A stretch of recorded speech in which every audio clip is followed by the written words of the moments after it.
A day in my life as a content creator and also a mom. Oh, ba't ang pera paduhol mo?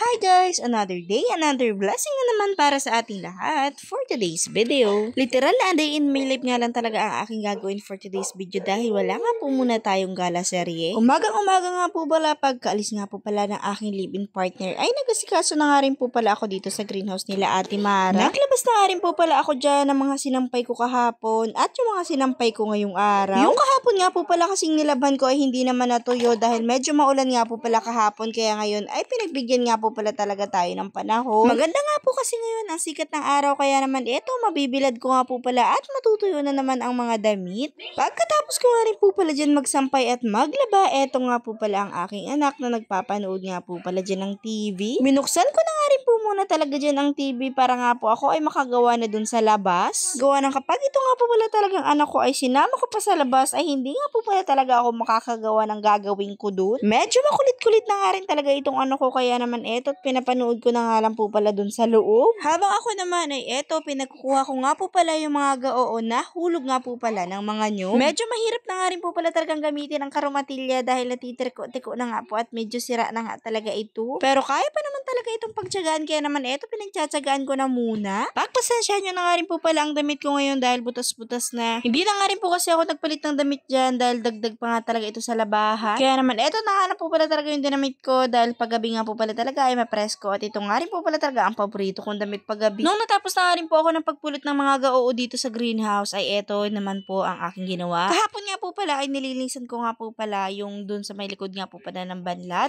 Medyo madumi-dumi na nga rin po pala dun kaya yan pinaggabihan ko na nga rin po pala at inayos ko na nga rin po pala dyan yung dapat kong ayusin. Tapos eto nga may saging nga dito na tigas dun nga po pala ito sa may kapitbahay namin hindi pa nga po pala talaga tinitiba. Naunahan na nga talaga silang tukain dyan ng ibon. Hindi ko pa nga rin po pala talaga dyan naayos yung mga bote dahil wala pa rin naman po akong paglalagyan. Kung sako naman talaga yung paglalagyan ko, nakita nyo naman yung mga sako, nagkaprunit-punit na sa tagal ng panahon. Medyo matagal-tagal na kasi talaga yung mga boteng yun, hindi nga lang po pala talaga yung mabibenta kasi mga Alponsong bote nga po pala yun. Kaya naman nananawagan ako sa mga parabuti dyan, baka gusto nyo nang kunin itong mga bote ng Alfonso at hindi nga po pala talaga ito na ibibinta, ito'y dumilang dun sa may likod. Pagkatapos ko nga rin po pala dun maglinis, ay ito naman po ang inasikaso ko dahil gagawa nga po pala ako ng walis ni Baby Sherry. Kapag ako nga po pala kasi ang nagwawalis sa labas, ay dadari-dari talaga yung batang yun, hindi naman niya kaya yung isang walis. Kaya naman ito, gagawan ko na nga lang talaga itong Baby Sherry ko para naman matuwa. Bigla ko nga talagang naalala noong bata pa ako, ay natutulong nga rin pala ako dito kay mama na gumawa nga po pala ng walis ting-ting pangbenta. Pangbenta para na nga rin po pala sa pandagdag sa aking pag-aaral noon. Ginagawa nga rin po pala namin itong bubong, ito nga po palang dahon ng nyug. Ginagawa nga rin po pala namin itong salasala dahil wala pa nga rin po pala talaga kami nung kakayahan na bumili nga po pala ng yero. Bibili nga rin po pala talaga ng yero, ay bibili na nga lang po pala namin ng pagkain noon. Sa sobrang hirap nga talaga ng buhay, ay kailangan mo nga talaga noon magtipid. Kahit naman ngayon kailangan mo talaga magtipid pero nakakasurvive naman nga talaga sa araw-araw. Dapat ka nga lang talaga magsipag sa araw-araw dahil kung hindi ka nga talaga magsisipag ay wala ka rin naman talaga mapapala. Siguro itong nangyayari nga talaga sa buhay namin ay blessing na rin. Sobrang hirap nga talaga namin noon na mismo talagang tulo ng tuyo ay makakain talaga namin. Minsan nga kumukuha pa nga talaga yung kapatid ko noon ng piñatas, iulam din namin sa kanila, lalagyan lang namin ng asin. Kaya naman kung ano nga talaga yung nararanasan naman ngayon, siguro deserve naman talaga namin. Marami pa nga talaga akong gustong ikwento sa inyo pero wag ko na talaga ikukwento dahil baka mapaiyak lang ako. Kaya naman, imbis nga rin po pala kayo ay mag-chismis dyan at makipag-inuman kung kani-kanino na kapitbahay ninyo, ay magpursige nga rin po pala kayo. Habang bata pa at kaya pa nga talaga ng katawan ninyo, huwag kayong tatamarin. Libre lang mangarap pero kung mangangarap ka ay kailangan mo rin kumilos. Kaya dyan sa mga tao nagchichismis nga po pala talaga ng buhay namin, huwag nyo nang problemahin yung buhay namin. Ang problemahin ninyo ay yung sa inyo. Kung papaano kayo uunlad sa buhay. Tandaan ninyo kung kayo ay naiinggit ay pumikit, kaya walang nangyayari sa buhay nyo dahil pinapakailaman nyo yung may buhay ng may buhay. Na imbis at tubagin at isipin kung paano kumita ay iisipin nyo pa rin talaga yung buhay na pinagchismismisan ninyo. Tapos kapag naibulgar na nga talaga ay panay naman talaga kayong tanggi. Kaya naman alisin nyo yan sa buhay ninyo. Kaya hindi kayo umuunlad